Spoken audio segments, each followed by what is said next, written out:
Olá, sejam muito bem-vindos! Hoje vamos mergulhar fundo no código-fonte do nosso cérebro. É uma linguagem, sabem? Uma linguagem química e genética que, muitas vezes sem nos apercebermos, define porque é que há dias em que nos sentimos capazes de conquistar o mundo e outros em que nem tanto. Vamos lá descodificar isto. É uma daquelas perguntas que muita gente se faz, não é? Porque é que algumas pessoas parecem funcionar a 1000 horas sob pressão, quase como se tivessem nascido para isso, enquanto outras, igualmente brilhantes, precisam de um ambiente calmo para poderem brilhar. E a resposta, acreditem, vai muito além de um simples é da personalidade. A resposta está mesmo gravada na nossa biologia. É exatamente isto. Não é uma questão de força de vontade, mas sim de bioquímica, pura e simplesmente. Então, vamos lá começar a abrir este livro de códigos e ver o que ele nos diz.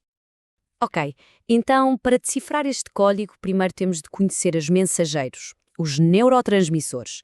Pensem neles como a equipa de operações especiais do cérebro, a gerir todas as comunicações, cada pensamento, cada emoção.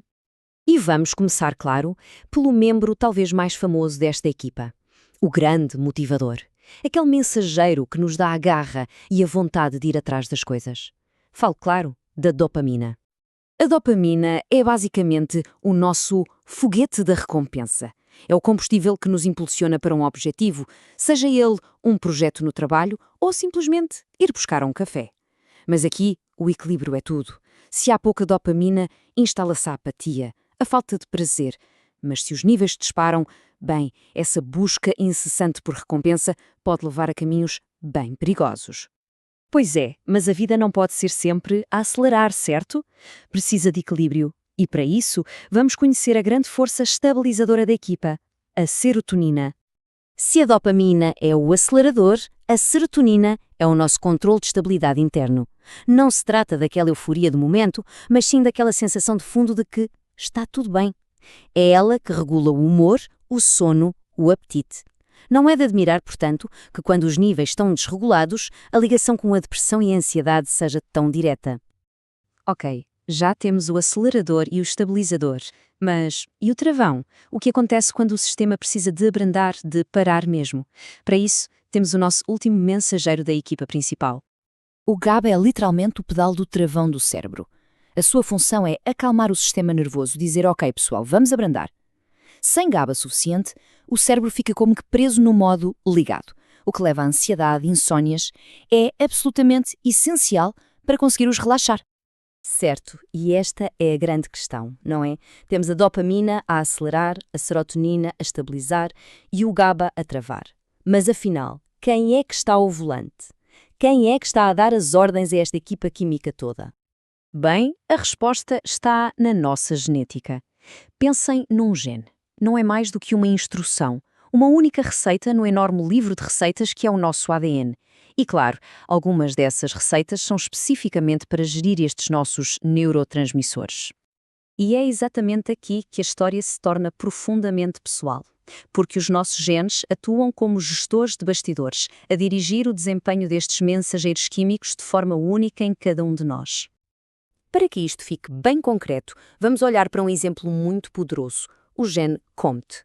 A sua missão é basicamente criar uma enzima que funciona como a equipa de limpeza da dopamina, principalmente na zona do cérebro que lida com o foco e o planeamento. E é aqui que a coisa fica mesmo fascinante. Uma pequenina variação neste gene cria dois perfis muito distintos. O perfil guerreiro tem uma equipa de limpeza super eficiente que limpa a dopamina muito depressa. Isto é ótimo sob stress, porque o sistema reinicia rapidamente. Já o perfil preocupado tem uma equipa mais lenta. A dopamina fica ali a pairar mais tempo, o que é excelente para o foco e para a memória, mas, quando chega ao stress, o sistema pode ficar sobrecarregado, gerando ansiedade.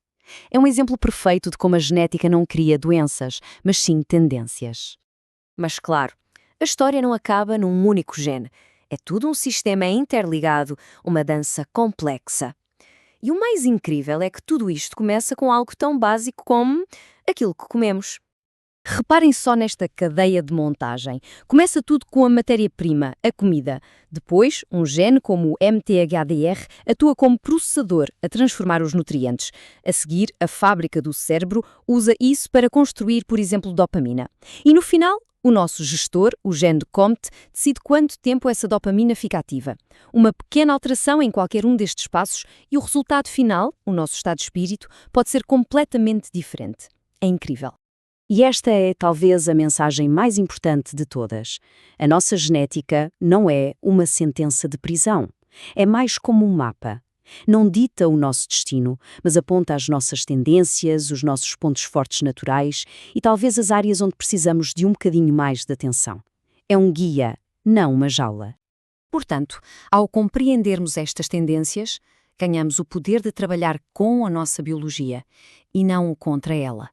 Saber se tem uma tendência de guerreiro ou de preocupado não é um rótulo, é um manual de instruções e, por isso, a pergunta que fica não é qual é o meu código, mas sim, agora que o conheço, o que é que eu vou construir com ele?